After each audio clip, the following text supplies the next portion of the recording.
कई बार कर रहे हैं प्रेजेंट में रहने की। पास्ट एक बीती हुई चीज है, सच नहीं है। फ्यूचर एक इमेजिनेशन है, सच नहीं है। सच सिर्फ प्रेजेंट है। क्योंकि मन की मृत्यु हो रही है यहाँ पे। आप मेडिटेशन में बैठ के देखो, जितने विचार जीवन में कभी नहीं आए सारे आ जाएंगे। पहले दिन मौत लगेगी।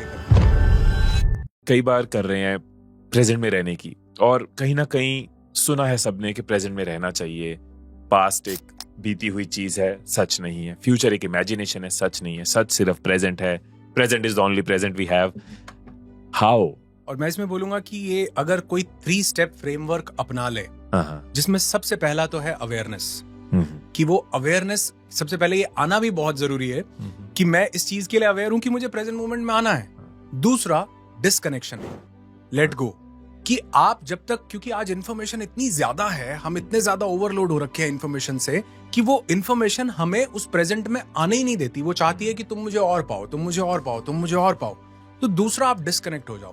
तो आप वो जो चीजें डिस्ट्रैक्शन दे रही हैं उनको कुछ टाइम के लिए अपने से दूर करो। उसमें सबसे बड़ी चीज क्या है? मोबाइल।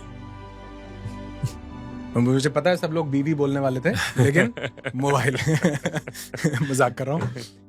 वो मोबाइल को आप कुछ समय के लिए, तो अगर आप अवेयर हो, और दूसरा स्टेप कि आप वो उससे थोड़ी देर के लिए दूरी बना लें, डिटैचमेंट थोड़ी देर के लिए, और फिर आप एक काम करें। मतलब मैं ये बिगिनर लेवल के लिए बता रहा हूं कि एक काम करना है, वो ये करना है कि आपने अपनी आती जाती सांसों पर ध्यान देना है।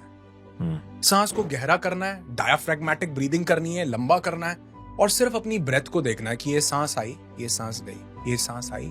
पहले दिन मौत लगेगी ये करने में, क्योंकि मन की मृत्यु हो रही है यहाँ पे तो। और मन आपको किसी को नहीं छोड़ना चाहता। आप मेडिटेशन में बैठ के देखो, जितने विचार जीवन में कभी नहीं आए सारे आ जाएंगे। कहीं कहां जा रहा है हमें भी सोच, क्योंकि उसको पता है कि मन की मृत्यु अगर ये ध्यान में चला गया तो जितनी खुजली कभी नहीं हुई मेडिटेशन में बैठो, यहाँ पे वो मक्खी मच्छर, पता नहीं कोई आवाज लगाएगा, कोई बेल बजाएगा, कोई फोन की, सारी दुनिया की डिस्ट्रैक्शन आ जाएंगे एक बार ध्यान में बैठ के देखो। क्यों? क्योंकि मन की मृत्यु है।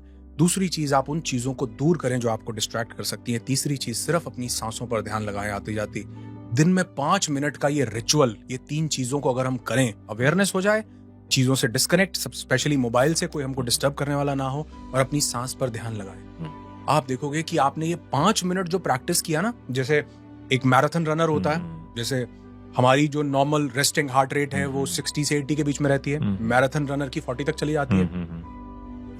जैसे एक जो कार्डियक, मतलब जो कार्डियक एक्टिविटीज ज्यादा करता है, उसकी बॉडी में एंड्योरेंस ज्यादा बढ़ जाती है। वैसे ही जब हम ये 5 मिनट के लिए ये साइलेंस प्रैक्टिस करते हैं अपने साथ बैठने का, सिर्फ सांसों को देखने का, तो जो बाकी के 23 घंटे और 55 मिनट है, ये वहां की जो रेस्टिंग हार्ट रेट है, ये वहां का जो एजिटेशन है, ये उसको स्लो डाउन कर, काम कर देता है, रिलैक्स कर देता है। आपके डिसीजंस अब गहरे तलों से आएंगे माइंड के।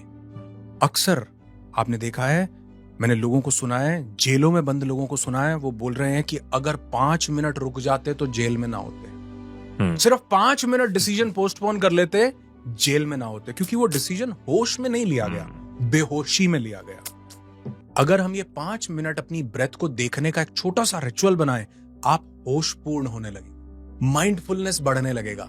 और इसके साथ जब आप थोड़े एडवांस लेवल पर जाएं, तो एक काम करो, श्रोतापन, जो कर रहे हो वो हो जाओ। ये मेरी लाइफ के लिए सबसे बड़ा ट्रांसफॉर्मेटिव चीज थी जब मैंने पहली बार ये आचार्य रजनीश से सुना था। उनके जीवन की बहुत सी चीजें मेरे जीवन में बहुत प्रभाव डालती हैं, और आज उनकी बहुत सी प्रैक्टिसेस मैं लोगों तक पहुंचाता हूं। तो उनसे ये पहली बार सुना था कि जो कर रहे हो वो हो जाओ।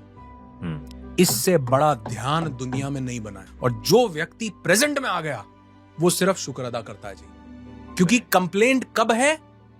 पास्ट की है। डिप्रेशन, एंजाइटी किसकी है? चिंता, डर किसका है? फ्यूचर का है। जो व्यक्ति प्रेजेंट में आ गया, उसके पास ना डर है, ना उसके पास चिंता है, उसके पास सिर्फ स्वीकार है और सिर्फ आभार है। तो मुझे लगता है ये छोटा सा रिचुअल कोई अपनाए तो ये लाइफ का सबसे बड़ा ट्रांसफॉर्मेटिव टूल है।